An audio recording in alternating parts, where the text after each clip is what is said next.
आज हम लोग सीखने वाले हैं नंबर सिस्टम यानी संख्या पद्धति। नंबर सिस्टम क्या होता है, संख्या पद्धति क्या होती है और इस चैप्टर से मैथमेटिक्स में, गणित में कहां कहां से किस किस टाइप के क्वेश्चंस पूछे जाते हैं, वो सभी चीजों पर हम लोग डिस्कस करेंगे। लेकिन नंबर सिस्टम को पढ़ने से पहले हम लोगों को ये पता होना चाहिए कि कुछ ऐसे टर्म्स होते हैं, अगर वो चीज हमें नहीं पता है तो निश्चित रूप से नंबर सिस्टम पर आधारित जो भी क्वेश्चन आएंगे, चाहे वो बच्चा किसी एकेडमिक स्कूल में अभी प्रिपरेशन कर रहा है, यानी जैसे क्लास 6, 7, 8 में है, या 9th 10th में है, 11th 12th में है, या फिर किसी कॉम्पिटिटिव एग्जाम्स की तैयारी कर रहा हो, चाहे बच्चा बैंक में तैयारी कर रहा हो, बैंक की तैयारी कर रहा हो, या एसएससी हो, या फिर रेलवे हो, या पुलिस हो, या फिर कोई भी ऐसा एग्जाम्स जहां पर मैथमेटिक्स के क्वेश्चन पूछे जाते हैं, वहां पर नंबर सिस्टम के क्वेश्चन निश्चित रूप से पूछे जाते हैं। और साथ ही साथ अगर आपका बेसिक्स मजबूत है, यानी कि कोई भी चैप्टर पढ़ने से पहले अगर उसमें इस्तेमाल किए जाने वाले, प्रयोग किए जाने वाले सारे वर्ड्स और उसकी टर्मिनोलॉजी आपको जानकारी में है, यानी कि हर शब्द का मतलब आपको पता है, तो आप उस चैप्टर को बहुत ही आसानी से समझ पाएंगे और बिना मिस्टेक किए हुए हर प्रश्न का जवाब दे पाएंगे। तो नंबर सिस्टम, जिसे संख्या पद्धति कहा जाता है दोस्तों, उसमें बहुत सारे टर्म्स यूज होते हैं, जैसे कि नेचुरल नंबर क्या है, होल नंबर क्या है, ठीक है, प्राकृतिक संख्याएं किसे कहते हैं, पूर्ण संख्याएं किसे कहते हैं, इंटीजर्स क्या होते हैं, यानी जिसे हम पूर्णांक कहते हैं या पूर्णांक संख्याएं कहते हैं।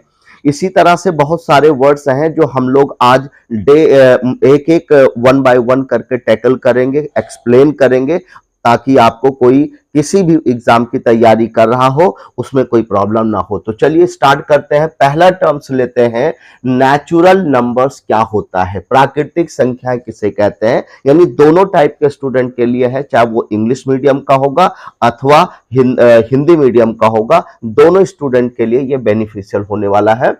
तो नेचुरल नंबर दोस्तों किसे कहते हैं, प्राकृतिक संख्या किसे कहते हैं, देखिए सारी चीजें मैंने एक्सप्लेन करने के लिए स्क्रीन पर नोट डाउन कर दिया है, ताकि आपको लिखने में या नोट डाउन करने में कहीं कोई प्रॉब्लम ना हो।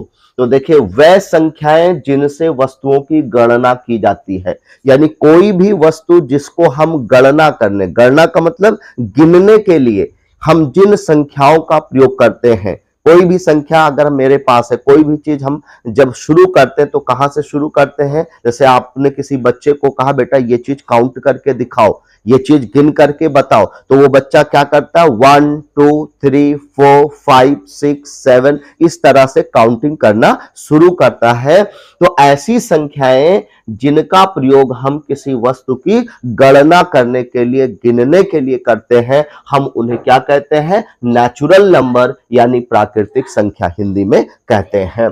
अब देखिए, क्योंकि इन संख्याओं का प्रयोग हम किसी वस्तु की गणना के लिए करते हैं, गिनती करने के लिए करते हैं, इसलिए इन संख्याओं को गणनात्मक संख्या भी कहते हैं। क्या कहते हैं, गणनात्मक संख्या या नेचुरल नंबर कहा जाता है।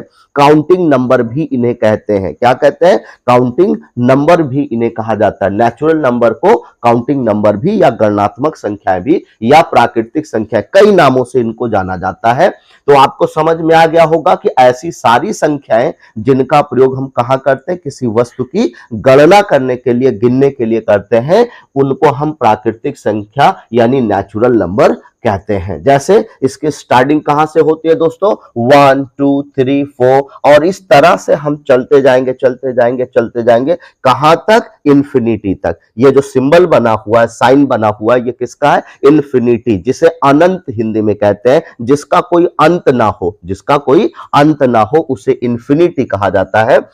तो ये सारी संख्याएं जो 1 से स्टार्ट होकर के इंफिनिटी तक चली जाती हैं, हम इनको नेचुरल नंबर यानी प्राकृतिक संख्याएं या गणनात्मक संख्याएं या काउंटिंग नंबर कहते हैं। अगर इन्हें दर्शाना हो तो n से दर्शाया जाता है। इनको प्रदर्शित हम किससे करते हैं, लिखते किससे हैं? अगर लिखना होगा तो n लगा करके लिखते हैं। जैसे n लिख करके 1 2 3 4 लिखा हुआ है, इसका मतलब ये सारी संख्याएं नेचुरल नंबर है। आई होप कि समझ में ये पॉइंट क्लियर आ गया होगा। अब उसमें 2 पॉइंट आपको और समझना है। देखिए, शून्य को, यानी जो शून्य होता है, शून्य का मतलब जो इस तरह के आप सभी जानते हैं, 0 या शून्य को प्राकृतिक संख्या नहीं माना जाता है। अगर आपने शून्य बोल दिया प्राकृतिक संख्याओं के समूह में तो वो गलत हो जाएगा, क्योंकि शून्य को प्राकृतिक संख्या नहीं माना जाता है। नंबर 2, प्राकृतिक संख्याएं धनात्मक होती हैं। संख्याओं को 2 तरह से लिखा जा सकता है, यानी कि पॉजिटिव नंबर और नेगेटिव नंबर के रूप में। जैसे अगर लिखा हुआ है +1 +2 +3, तो ये सभी संख्याएं क्या है, हमारी पॉजिटिव नंबर है, धनात्मक संख्याएं है। लेकिन अगर मैंने लिख दिया -1 -2 -3, तो ये सभी संख्या नेगेटिव नंबर होती है, ऋणात्मक संख्या इनको कहा जाता है। तो बात ये हो रही थी कि नेचुरल नंबर क्या पॉजिटिव नंबर होता है या नेगेटिव नंबर? तो ये सभी संख्याएं क्या होती हैं, पॉजिटिव होती हैं, धनात्मक संख्याएं होती हैं। यानी नेचुरल नंबर को कभी भी नेगेटिव नंबर में नहीं रखा जाता। अगर इसके साथ आपने माइनस लगा दिया तो संख्या गलत हो जाएगी। आई होप कि ये पूरा पॉइंट समझ में आ गया होगा कि नेचुरल नंबर हम किसे कहते हैं। चलिए दूसरा नंबर लेते हैं, होल नंबर्स क्या होते हैं, यानी जिसे हिंदी में पूर्ण संख्याएं कहते हैं। क्या कहते हैं? पूर्ण संख्याएं कहते हैं। अब ये होल नंबर क्या होते हैं, पूर्ण संख्या? देखिए, डेफिनेशन इसकी है, यदि प्राकृतिक संख्याओं में, यानी अगर हम नेचुरल नंबर में, जैसे 1 2 3 4 लिखा हुआ है, अगर इसके साथ हम क्या करें, शून्य को भी सम्मिलित कर दें, तो शून्य को अगर सम्मिलित कर लिया जाए तो उन संख्याओं को पूर्ण संख्याएं कहते हैं, होल नंबर कहते हैं। जैसे 1 2 3 4 लिखा है, ये प्राकृतिक संख्या, लेकिन आपने 0 से स्टार्ट कर दिया, 0 1 2 3 4, इस तरह से 0 1 2 3 4, और ये कहां तक जाएगा? जैसे नेचुरल नंबर इंफिनिटी तक लिखा जाता है, अनंत तक लिखा जाता है, वैसे ही होल नंबर आपके कहां तक लिखे जाएंगे, इंफिनिटी तक लिखे जाएंगे। तो इस तरह से, लेकिन 0 से अगर शुरू किया गया है तो वो नंबर क्या होगा, आपका होल नंबर हो जाएगा। इन्हें W से प्रदर्शित करते हैं। अगर हमें होल नंबर लिखना हो कि होल नंबर क्या होते हैं, तो डेफिनेशन आपने समझा कि जिस प्राकृतिक संख्या के समूह में 0 को भी शामिल कर लिया जाएगा उसे हम क्या कहेंगे, होल नंबर कहेंगे, पूर्ण संख्या कहेंगे। और इन्हें लिखा कैसे जाता है, W से दर्शाया जाता है। अगर हमें होल नंबर लिखना है तो W, क्योंकि होल नंबर में W से लिखा गया है। एक होता है HOLE, वो होल नहीं है, यहां पर W से लिखा हुआ है तो W से होल लिखेगा। और अगर होल नंबर लिखना सिर्फ W लिख दीजिएगा, बस हो जाएगा। अगला टर्म्स हम लोग डिस्कस करेंगे। अगला टर्म्स कौन सा है नंबर सिस्टम में? Integer numbers. अब ये इंटीजर नंबर्स जिन्हें पूर्णांक संख्याएं कहते हैं। देखिए, जैसे अगर हम हिंदी में जो पूर्णांक लिखा हुआ है, ये 2 शब्दों से मिलकर बना है, पूर्ण और अंक। क्या किससे बना है? पूर्ण और अंक। अगर हम इसको देखें तो इसमें 2 शब्द लिखा हुआ है, पूर्ण प्लस अंक, यानी 2 मिल करके क्या बनाता है, पूर्णांक बनाता है। तो पूर्णांक किसे, जैसे कि पूर्ण लिखा हुआ है, पूर्ण का मतलब होता है कंप्लीट। अंक हम डिजिट को कहते हैं, यानी कि ऐसे नंबर्स को इंटीजर नंबर्स कहा जाता है जो अपने आप में कंप्लीट होते हैं, अपने आप में कंप्लीट होते हैं। कंप्लीट का मतलब देखिए, पहले आप डेफिनेशन समझिए, पूर्ण संख्याओं में ऋणात्मक संख्याओं को भी सम्मिलित करने पर जो संख्याएं प्राप्त होती हैं उन्हें पूर्णांक संख्या कहते हैं। क्या कहा जा रहा है? पूर्ण संख्याओं में। इसके पहले हमने क्या सीखा? पूर्ण संख्याएं क्या होती हैं? 0 1 2 3 4 5 6, ये हमारे कौन से नंबर होते हैं? पूर्ण अंक। इनको पूर्ण कहा जाता है ना, होल नंबर्स कहा जाता है। हमने 2 चीजें इसके पहले सीखी, एक सीखा हमने नेचुरल नंबर और दूसरा सीखा हमने होल नंबर। तो नेचुरल कहां से स्टार्ट होता है? आपका 1 2 3 4 से स्टार्ट होता है, उसे काउंटिंग नंबर भी कहा जाता है। उसके बाद हमने क्या सीखा? Whole number. होल नंबर जो होता है जिसमें हम 0 को भी इंक्लूड कर लेते हैं ना, यानी अगर नेचुरल नंबर के साथ 0 को भी इंक्लूड कर लिया गया तो वो क्या कहलाता है? आपका होल नंबर कहलाता है। पूर्ण संख्या, पूर्णांक, उसे हम पूर्ण संख्या कहते हैं। तो कह रहा है कि अगर पूर्ण संख्याओं के साथ हम नेगेटिव नंबर को भी इंक्लूड कर ले, किसको, नेगेटिव नंबर को भी इंक्लूड कर ले, ऋणात्मक संख्याओं को भी अगर सम्मिलित कर लिया जाता है तो जो संख्याएं हमें प्राप्त होती हैं उन्हें हम क्या कहते हैं, इंटीजर नंबर्स कहा जाता है।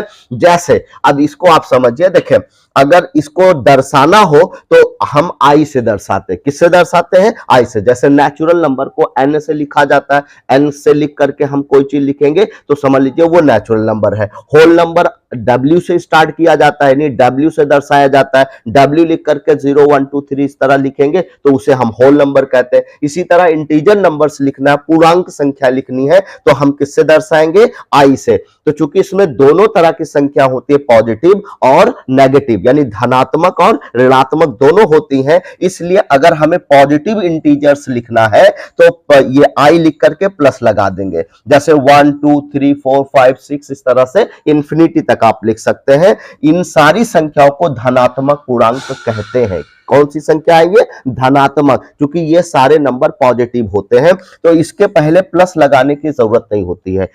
गणित का, मैथमेटिक्स का ये रूल होता है कि पॉजिटिव नंबर अगर आपको लिखना हो तो वहां पर प्लस लगाने की जरूरत नहीं है, लेकिन नेगेटिव नंबर अगर लिखना है, जैसे -1 -2 -3 इस तरह से कोई भी नेगेटिव नंबर लिखेंगे तो उसके पहले आपको क्या लगाना होगा, माइनस लगाना होगा। ठीक है, तो ऐसे ही यहां पर देखिए अगर हम नेगेटिव नंबर लिखेंगे तो -1 -2 -3 जिन्हें पूर्णांक तो कहते हैं, लेकिन ये कैसे पूर्णांक होंगे, चूंकि माइनस लगा हुआ है, नेगेटिव नंबर है, इसलिए इसको हम ऋणात्मक पूर्णांक कहेंगे। और ये सारे नंबर जिसके पहले कोई साइन नहीं बना है, ना तो प्लस लिखा हुआ है ना और कुछ, तो यहां पर प्लस माना जाएगा, इसलिए इनको धनात्मक पूर्णांक कहते हैं। तो जो हमारे पूर्णांक होते हैं ये दो टाइप के होते हैं, एक धनात्मक पूर्णांक और दूसरा कैसा होता है, ऋणात्मक पूर्णांक, यानी पॉजिटिव इंटीजर्स आप कह सकते हैं और नेगेटिव इंटीजर्स कह सकते हैं। दो पॉइंट आपकी समझ में आ गया होगा। अब तीसरा पॉइंट डिस्कस करते हैं। देखिए शून्य जिसे इस तरह से लिखा जाता है, आप सभी लोग जानते हैं, ये हमारा क्या होता है, शून्य होता है, जीरो होता है, ना तो धनात्मक है और ना ही ऋणात्मक। इस तरह के क्वेश्चन एग्जामिनेशन में पूछे जाते हैं, जैसे जीरो को दे दिया गया और आपसे पूछा जाएगा ऑप्शन दे करके एमसीक्यूज वाले में कि बताइए कि जीरो क्या है, ये धनात्मक संख्या है या ऋणात्मक, क्योंकि जब भी हम जीरो को लिखते हैं तो इसको हम पॉजिटिव नंबर और नेगेटिव नंबर के बीच में लिखते हैं। जब भी नंबर लाइन पर आपने देखा होगा कि अगर लिखा जाता है, जैसे यहां पर अगर हम देखें तो यहां पर जीरो होगा और जीरो के इस साइड में, यानी जिसको हम लेफ्ट साइड कहते हैं, इधर जितने भी नंबर लिखे जाते हैं ये सारे नंबर क्या होते हैं, माइनस में लिखे जाते हैं। जैसे -1 -2 -3 -4, और जीरो के जब आप राइट साइड में कोई चीज लिखते हो तो ये सभी संख्याएं पॉजिटिव में लिखी जाती है, +1 +2 +3 +4, और इस तरह से आप इधर भी इंफिनिटी तक ले सकते हैं और इधर भी आप इंफिनिटी तक ले सकते हैं। तो चूंकि ये जो जीरो होता है इन पॉजिटिव और नेगेटिव के बीच में होता है, एक न्यूट्रल की पोजीशन में होता है, इसलिए ये ना तो धनात्मक होता है और ना ही ऋणात्मक होता है। जैसे अगर दो लोगों के बीच में अगर झगड़ा हो जाता है तो कभी कभी कुछ लोग ऐसे होते हैं कि भाई ये नहु के दोस्त है वो नहु के दोस्त है, कहते हम भाई ऐसा है कि नाम तोरे वारी ना इनके वारी, यानी कि मतलब कोई भी ऐसा नहीं होता है कि जो इसका भी साइड ले इसका। और कुछ लोग होते हैं एक साइड में खुल के रहते हैं, इधर भी या तो इधर रहेंगे या तो इधर रहे, या इनके साथ या उनके साथ। लेकिन कुछ लोग ऐसे होते हैं सोचते हैं कि इधर भी हमारी बनी रहे उधर भी हमारी बनी रहे, तो इसलिए ना इनके साथ होते हैं और ना उनके साथ। ऐसे ही जीरो होता है, ना नेगेटिव के साथ होगा और ना पॉजिटिव के साथ, ये न्यूट्रल बना रहता है। ठीक है, तो इसलिए ये ना तो धनात्मक होता है और ना ही ऋणात्मक होता है। लेकिन अगर हम इन तीनों के समूह को एक साथ मिला लें, पॉजिटिव नंबर, नेगेटिव नंबर और साथ में जीरो को भी इंक्लूड कर लेते हैं, तो क्या कहलाता है, इंटीजर नंबर्स कहलाता है, पूर्णांक संख्याएं कहलाती हैं। आई होप कि समझ में आ गया होगा कि शून्य ना तो धनात्मक है और ना ही ऋणात्मक है, ना ही पॉजिटिव नंबर माना जाता है इसको और ना ही नेगेटिव नंबर माना जाता है। Let's discuss number 4। चलिए इसको हम डिस्कस कर लेते हैं। जैसे 0 1 2 3 इस तरह से आप नंबर लिखते चले जाइए। +1 0 हो गया, +1 हो गया, +2 +3, ये सारी संख्याएं कहां होती हैं? इस साइड में होती हैं, इस साइड में, यानी कि 0 के राइट साइड में होती हैं। तो इसलिए इनको हम क्या कहते हैं? ऋणोत्तर पूर्णांक, यानी कि नॉन नेगेटिव इंटीजर कहा जाता है। 0 1 2 3 4 जब आप देखेंगे इस तरह के जो नंबर होते हैं इन्हें क्या कहा जाता है? ऋणोत्तर पूर्णांक कहा जाता है, नॉन नेगेटिव इंटीजर्स होते हैं। उसके बाद नंबर 5 पॉइंट पर आते हैं। जैसे 0 के आप जब लेफ्ट साइड में जाएंगे तो 0 1 2 3 4 5 इस तरह से जितने भी -1 -2 -3 जितने भी होते हैं इनको धनेतर पूर्णांक कहा जाता है, यानी नॉन पॉजिटिव इंटीजर। तो ये जो आपके 1 2 3 होते हैं ये क्या होते हैं? नॉन नेगेटिव इंटीजर्स होते हैं। और 1 2 3 माइनस के साथ अगर लगे हैं तो इनको क्या कहा जाता है? नॉन पॉजिटिव इंटीजर कहा जाता है, धनेतर पूर्णांक। ऋणोत्तर पूर्णांक और धनेतर पूर्णांक कहा जाता है। तो ये शब्द आपको पता होने चाहिए, क्योंकि कुछ ऐसे शब्द होते हैं जैसे धनेतर पूर्णांक करके दे दिया गया, ऋणोत्तर पूर्णांक दे दिया गया, धनात्मक, ऋणात्मक या फिर पूर्णांक संख्या। तो कुछ ऐसे शब्द होते हैं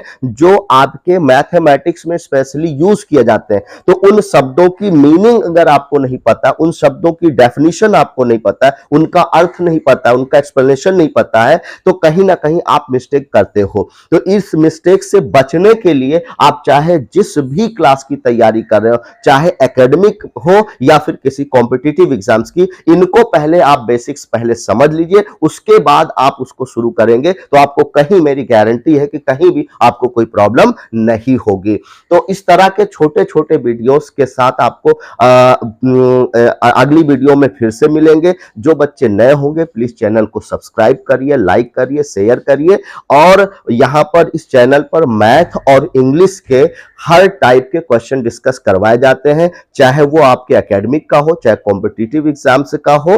तो जो भी स्टूडेंट नए होंगे, क्योंकि जब सब्सक्राइब आप नहीं करेंगे, लाइक नहीं करेंगे, शेयर नहीं करेंगे तो नोटिफिकेशन आपको नहीं मिल पाती है। और जैसे ही कोई नया वीडियो अपलोड किया जाता है वैसे ही आपको नोटिफिकेशन इसका मिल जाएगा। ये सारी चीजें आप सब लोग जानते हैं, तो कंजूसी मत करिए, आपके लिए हम लोग इतनी मेहनत कर रहे हैं। तो चलिए वीडियो लंबा ना हो जाए तो यहीं पर अपनी बात को हम खत्म करते हैं, वाइंड अप करते हैं। थैंक यू सो मच और मिलते हैं नेक्स्ट वीडियो के साथ।